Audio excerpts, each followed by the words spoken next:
Okay, so welcome on board once again to our last section, section 5. It's going to be a very, very interesting class, I can assure you that.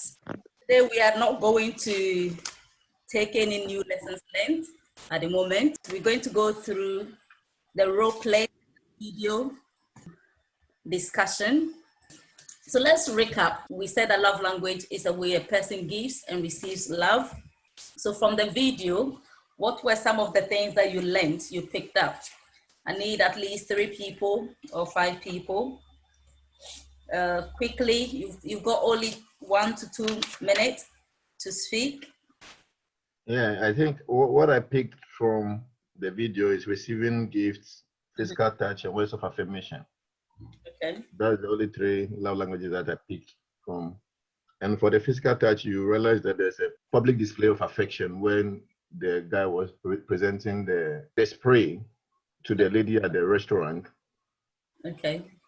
Yes, and was trying to touch the lady and was trying to express the love for her. Okay. Yeah. Right. Thank you. And for me, I started with the word of affirmation, then receiving of gifts and quality times and physical touch. Okay. Because from the beginning, the words were so much. That's why you use more vocabulary from the West. But I think it makes you use the video make use of the words of affirmation a lot and consideration of receiving of gift, being about dates and other stuff.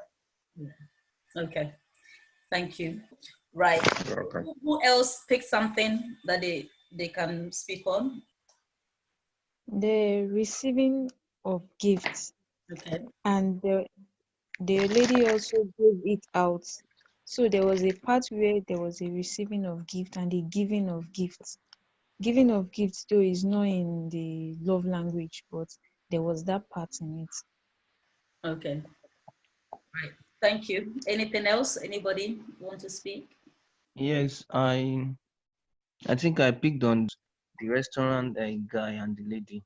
I think the guy, in terms of trying to satisfy his girlfriend, he tried to went beyond his limits, which was one of the lessons we are taught not to go to. Then the other the other guy, the prof's son, was trying to talk about quality time, that he prefers quality time with his girlfriend while writing his love story.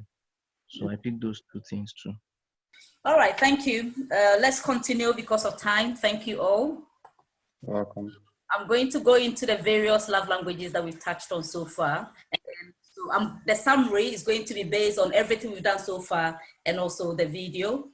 And last week we said that we all value what our loved one says to us than what others says to us.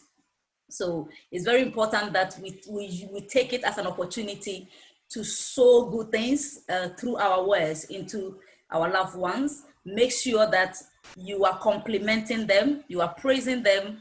They should never at any point feel rubbish in your hands. Let the whole world say anything that they want to say, but when they come to you, make them feel like they're a human being, okay? So that they will walk around knowing, okay, it doesn't matter what this person said. My husband thinks I'm the best. It doesn't matter what this guy thinks. My lady says I'm the most handsome guy, okay? It's very, very important. Always show appreciation, however little, especially when it comes to acts of service, receiving gifts. Somebody cannot go away to do things for you and you don't appreciate them. You've got to appreciate them, however little. Okay, and then receiving gifts. When we did the love language test, gifts, I had 0%. I'm not a gift person, but the way my husband presents his gifts, it's like I'm waiting, when is the next gift? Okay, so presentation is very, very important. People whose love language is receiving gifts, they are not materialistic. People who are materialistic will be demanding. So that's the difference. If you got a girlfriend and they're always demanding for expensive things, they are never satisfied, that is not a receiving gift person. They are just materialistic. So you have to know the difference so that you don't waste money on them.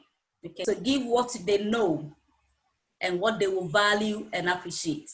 Okay, we saw how the guy brought a flower and they were calling the flower a tree or vegetables.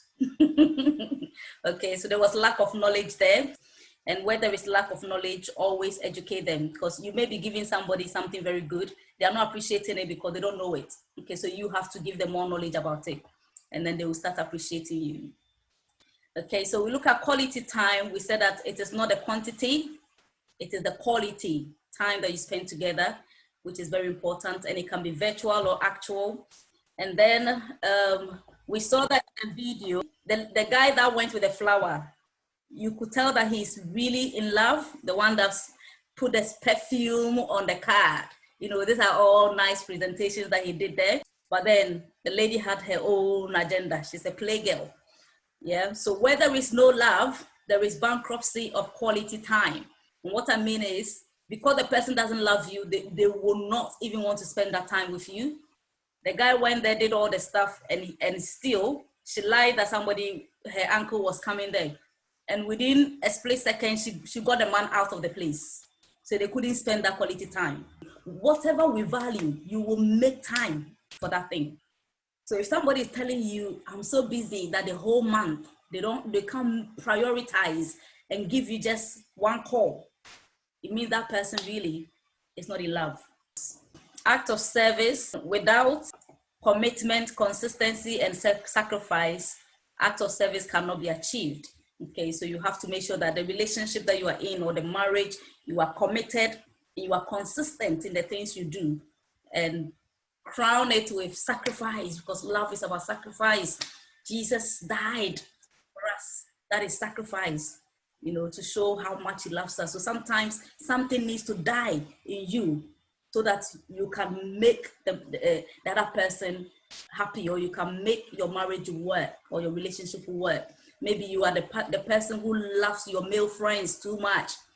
You are always on the phone with your male friends and it's causing issues in your relationship. You've got to let that thing die. It's a sacrifice. You've got to let it go so that your marriage or your relationship will work. Act of service is not an excuse to be lazy. So don't say, oh, as for me, I feel love when you clean the whole house, when you change the bed sheet, when you cook, when you do everything in the house. No, the person cannot do everything in the house because that is how love is for you. No, if you do that, you are being lazy. Love is not slavery and it's not laziness. So please, let's be mindful of that. You can stop me at any point if you've got any question. Okay, so physical touch, please avoid misinterpreting physical touch as sex. And then we said that the single should be careful when you are expressing your love through physical touch so that it does not result into sexual activities. Somebody can touch you in a way that, you know, that touch will never leave you. You go and marry and you still remember how Kwajo touched you. And so your husband touches you in this way, you're like, no, the way he's touching me, that is not how Kwajo touches me. This Kwajo's touch, I want that Kwajo's touch. And then it becomes another issue in your marriage. So we need to be very careful what we are carrying from our singleness into our marriage. And so we need to set sexual boundaries to avoid anything that will later on ruin us. Okay, I mean, do not abuse physical touch. Don't think that because your wife's love language is physical touch, so that is how you just be following her everywhere in the house and you are touching her left, right, center. No, she may not want it every day. She may not want it every minute. So find out the appropriate time to touch her and where you can touch that she would love. Okay, so things to remember. These are the key things that we need to remember from all the love languages, that they are all important and can be expressed however little. So don't think that because your wife's love language is not physical touch, you are not going to touch her. You still need to touch her one way or the other. Yeah, even if they've got zero love for gifts, you still have to be able to express your love somehow through gifts to the person. So let's not underestimate any of the love languages. And then do not expect that your husband or your wife or your partner will figure out what your love language is. You know it now, so you spell it out to them. What does physical touch means to you? What does act of service means to you? And so forth. Let them know. You cannot stay in a toxic relationship because the person is doing everything you want. If they are draining you, if they are slapping you, they are beating you, they are cheating on you, and yet they come and they are telling you all the nice things, they are buying you all the nice things because that's your love language, you still have to leave them because they are not going to take you anywhere. And the love is more about giving than receiving. Okay, so Acts 20:5 says that there is more blessing in giving than receiving. So be determined that you are going to be the one who is giving more. Okay. Where there is no giving, there is no love. John 3:16, for God so loved the world that he gave his only begotten son. Okay, so what is the thing that you can really give that you are holding on to in your relationship? And decide and commit to giving your spouse or your partner the best love that they can never find elsewhere. Am I making sense? Yes, yes, please. Yes, please. Yes, please. Great, great.